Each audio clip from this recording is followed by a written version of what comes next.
Today, we're talking 358 Winchester, and how much velocity do you actually lose going to a shorter barrel? Welcome to 358 Outdoors.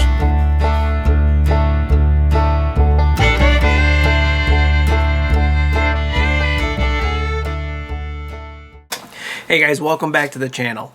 It's early May here in northern lower Michigan. The buds on the trees are finally starting to open up. Little League Baseball is well underway, and my daughter just put in for her fall bear hunting license here in Michigan. She's got enough points, so I'm pretty positive she's going to draw for this year's first hunt up in Michigan's Upper Peninsula. Super excited about that. Alright, so I've been wanting to do a video on velocity and how it is affected by shorter barrel lengths. As long as I've been old enough to read and somewhat understand external ballistics, I've always been under the assumption that you're going to lose anywhere between 20 to 30, sometimes even 50 feet per second per inch of barrel loss, less than whatever the test barrel length that was used to gather data. Also, when it comes to your hunting ammunition, they put the velocity numbers on the box somewhere, and I've always been skeptical of those because, one, you don't know how long a barrel length that was used to get that data, and generally speaking, your rifle's probably not going to reach what they have published on the box. So I did go out and I bought a box of Hornady 358 Winchesters. I wanted to test. I've got a 20-inch BLR in 358 and a 22-inch Ruger Hawkeye in 358, and I wanted to do a couple things. One, I wanted to see if we could match the ballistics that are posted on this box here, and secondly, what's the difference between the two? The BLR has a 2-inch shorter barrel, so before I went out and shot, I was guessing I was going to be somewhere between 40 and 50 feet per second slower. Now, if I would have just looked at the Spear reloading manual, I've got a couple, if I would have looked at the 358 load data in here, it says that I should expect about 10 feet per second bullet loss per inch of barrel, less than 24 inches.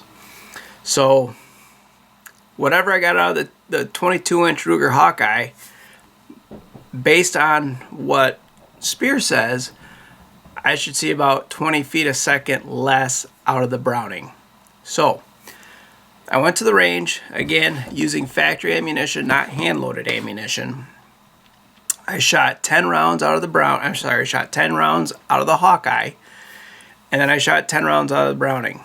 Unfortunately, when I went to hit the record button when I was shooting the Browning, I hit it, but I didn't confirm that the video was recording. So unfortunately, I did miss the 10 rounds of the ammo out of the Browning. So my apologies for that. But anyways, let's look at the data. Let's look at the 10 shots real quick out of the Hawkeye, and then we'll post the 10 shot average and all of that stuff for both the Hawkeye and the Browning.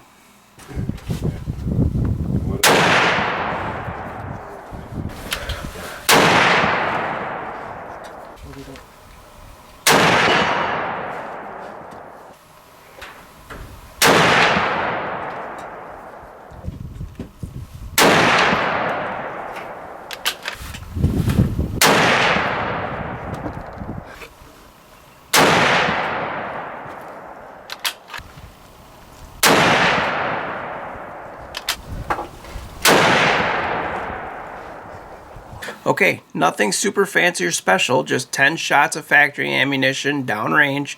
We've got the chronograph data, and when I put it together here, you can see on the left I got shots 1 through 10. But more importantly, on the right, we have a 10 shot average of 2,478.7 feet per second. That is important because going into this test per se, I wanted to see two things. One, was the velocity out of this rifle going to match what Hornady publishes on their box? And in this case, as you can see right here, Hornady publishes 2,475 feet a second. We've bested that by 3 feet per second, almost 4.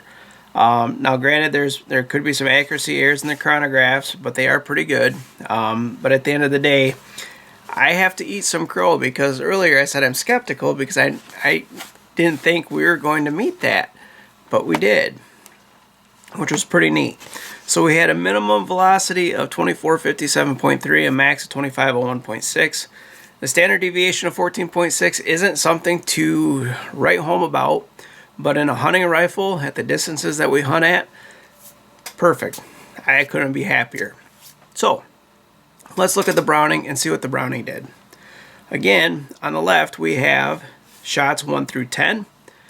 On the right, we have an average of 2,479.2 feet per second, which is a half a second faster than the Ruger. Let me say that again.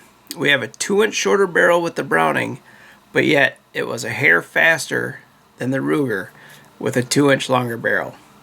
Now, that could have happened for any number of reasons. One could be a rougher barrel in the Ruger, a faster barrel just in the Browning. You know, we've all claimed at some point in our shooting careers that, wow, this rifle has a fast barrel. You know, it's getting more velocity than I should.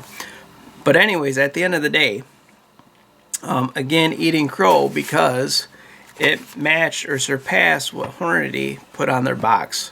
So I'm pretty happy about that. One other bit of information that this experience has taught me is that the 358 cartridge in itself is an extremely efficient cartridge.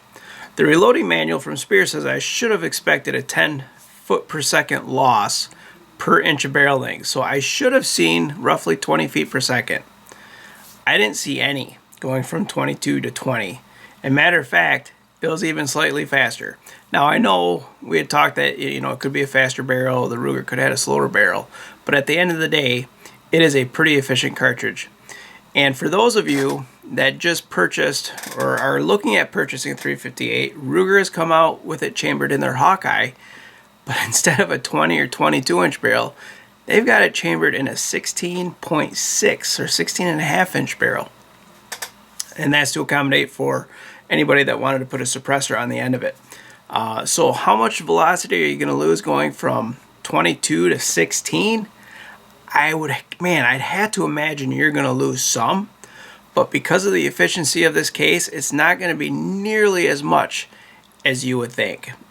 You know, so we're looking at 2,475 feet a second, plus or minus a couple feet, going down to a 16-inch barrel. Man, I would argue you're probably going to lose, you might be 100 feet a second slower, maybe.